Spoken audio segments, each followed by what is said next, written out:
ఆంధ్ర తెలంగాణలో తక్కువ ఫీజులతో high quality results ఇస్తున్న ఏకైక సంస్థ Tirumal IAS institute. Welcome to Suman TV. నేను ప్రస్తుతం ఎస్ఎల్బిసి ఎక్కడైతే ప్రమాదం జరిగిందో శ్రీశైలం ఎడమగట్టు కాలువ దగ్గర ఉన్న ఇక్కడున్న ఈ ప్రాజెక్టు ఇక్కడ నుంచే వర్క్ జరుగుతుంది.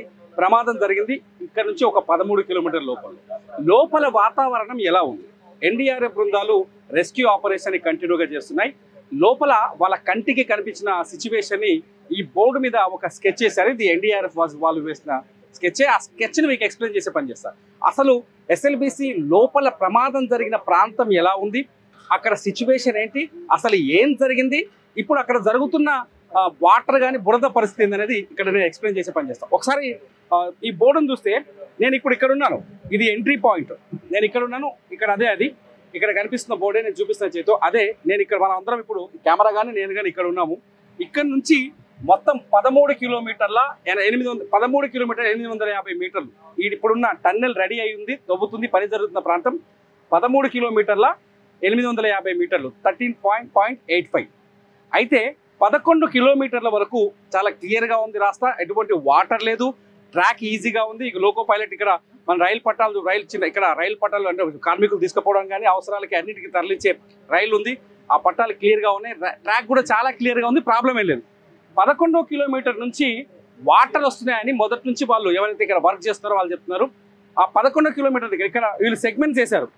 సెగ్మెంట్ 11 తర్వాత సెగ్మెంట్ ఏ, సెగ్మెంట్ బి, సెగ్మెంట్ సిడి ఇవి చూడవచ్చు మనం ఒకసారి. ఈ సెగ్మెంట్ వైజ్గా చాలా క్లియర్గా చెప్తున్నారు. ఇక్కడ ట్రాక్ యాక్సెసబుల్ ఇక్కడ దాకా ఉంది 11 కిలోమీటర్ల వరకు. ఆ తర్వాత బి లోకో ట్రాక్ అవైలబుల్, ప్రస్తుతానికైతే అవైలబిలిటీలోకి తీసుకొచ్చారు.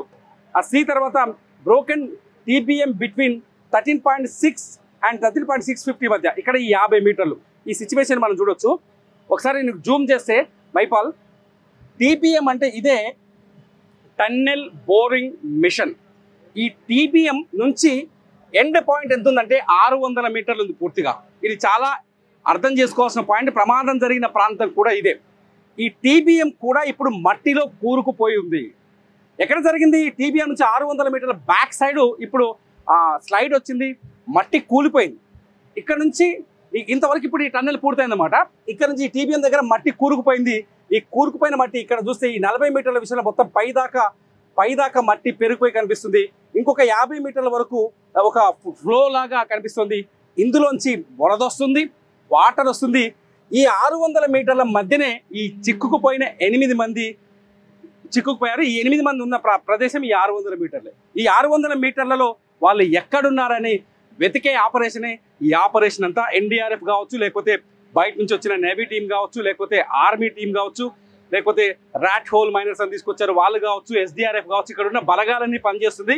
ఈ 600 మీటర్లలో ఉన్న ఆ 8 మందిని ఎలా బయటికి తీసుకురావాలని. అలా తీసుకురావడానికి అతిపెద్ద సమస్య ఏమవుతుందంటే బురద కూరుకుపోవడం. ఇక్కడ ఏదైతే టీబీఎం ఉంది కదా, ఇక్కడ ఈ టీబీఎం టన్నెల్ బోరింగ్ మిషన్ ఉంది కదా, ఈ మిషన్ బ్యాక్ సైడ్ ఇదంతా మట్టి అంతా కూరుకుపోయింది. ఇక్కడ చూడండి, ఇది వ్యాక్యూమ్ వెంటిలేషన్ ట్యూబ్. ఇది మనం అక్కడ చూస్తున్నాం. అక్కడ సౌండ్ పైప్ ఇక్కడ నుంచి వచ్చింది. ఈ పైప్ ఇక్కడ నుంచి స్టార్ట్ అయింది. ఈ వెంటిలేషన్ ట్యూబ్ ద్వారా పనిచేసే వాళ్ళకి అక్కడ వెదర్ని అనుకూలంగా చేసే ట్యూబ్ ఇది.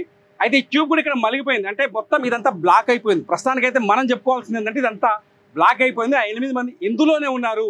గడిచిన 4 రోజులుగా శనివారం నుంచి ఇవాళ వరకు ఇందులోనే ఉన్నారు. వాళ్ళని పసిగట్టడం ఇప్పుడు అతిపెద్ద సమస్యగా మారింది. పసిగట్టకపోవడానికి కారణాలేంటి? Sniper dogs. పొద్దున మనం ఎన్డీఆర్ఎఫ్ వాళ్ళతో మాట్లాడితే చాలా స్పష్టంగా చెప్తున్నారు. వాళ్ళు స్నైపర్ డాగ్స్ని తీసుకొచ్చినప్పుడు ఆ కుక్కలు మనుషుల వాసనని గుర్తిస్తాయి. నేను చాలాసార్లు చూసాం. ఏదో ముఖ్యమంత్రి లేకపోతే ఏదో మంత్రి భూమిలోకి వచ్చినప్పుడు ఆ కుక్క స్నైపర్ డాగ్స్ తీసుకొస్తే అక్కడ బాంబు పెట్టినా అంటే భూమిలో దాదాపు 10-15 మీటర్ల వరకు ఉన్న ఏదైనా వస్తువు వాసన పసిగట్టే శక్తి ఆ స్నైపర్ డాగ్స్కి ఉన్నాయి. ఆ స్నైపర్ డాగ్స్ కూడా నిన్న తీసుకెళ్ళాలి లోపలికి. కానీ మనుషుల వాసని అంటే 8 మంది ఉన్నారు మనకు కన్ఫర్మ్. ఆ 8 మంది అందులోనే ఉన్నారు. వాళ్ళ పేర్లతో సహా తెలుసు. వాళ్ళ కుటుంబాలు పైన క్యాంపులో కనిపిస్తున్నాయి.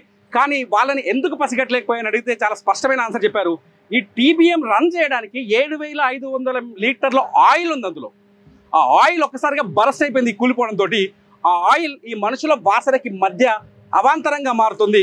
సో అక్కడ స్నైపర్ డాగ్స్ వర్కౌట్ కాలేకపోయారు. ఇక మిగిలిందంతా ర్యాట్. ఇప్పుడు ఈ ర్యాట్ మ్యాన్ హోల్ టీం ఏం చేస్తుంది అనేది అతిపెద్ద ప్రశ్నగా మారింది. ఫైనల్గా ఎన్డీఆర్ఎఫ్ మాత్రం ఇక్కడ నిరంతరంగా నిర్వాధికంగా ఆపరేషన్ కొనసాగుతుంది. ప్రస్తుతానికి ఆల్రెడీ టీమ్స్ లోపలికి వెళ్ళాయి, మళ్ళీ వర్క్ స్టార్ట్ చేశారు. ఇక్కడ మంత్రి జూపల్లి కృష్ణారావు కూడా ఇక్కడ నుంచి దాదాపు 13 కిలోమీటర్ 12 కిలోమీటర్ల వరకు వెళ్ళొచ్చాడు ఆయన నిన్న. ఎన్డీఆర్ఎఫ్ బృందాలు చెప్తున్నా మేము ఇక్కడ దాకా రీచ్ అయ్యాం ఆల్మోస్ట్ ఆల్, కానీ అక్కడ వే లేదు, అక్కడ మనుషుల్ని రెస్క్యూ చేసే పరిస్థితి లేదు, మనుషుల్ని గుర్తుపట్టే పరిస్థితి లేదు, బురద మడుగ్గా ఉంది.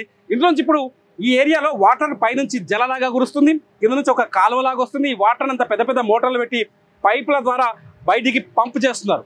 ఈ వాటర్ మీరు ఒకసారి విజువల్లో మనం చూస్తే ఇక్కడ నుంచి ఎస్ఎల్బిసి నుంచి పైకి కృష్ణానది ఉంది బ్యాక్ సైడ్, ఆ కృష్ణానదిలో దాన్ని డంప్ చేస్తున్నారు.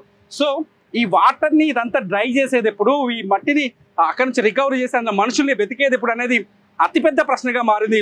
మొత్తంగా ఇది ఎన్డీఆర్ఎఫ్ ఇచ్చిన I sketch of tunnel, NDRF ఇచ్చిన స్కెచ్ లోపల పరిస్థితి ఇది ఒరిజినల్గా ఇక్కడ సిచ్యువేషన్. చూద్దాం ఈ సిచ్యువేషన్కి ముగింపు ఎప్పుడు పడుతుందో. చూస్తూనే ఉండండి సుమన్ టీవీ.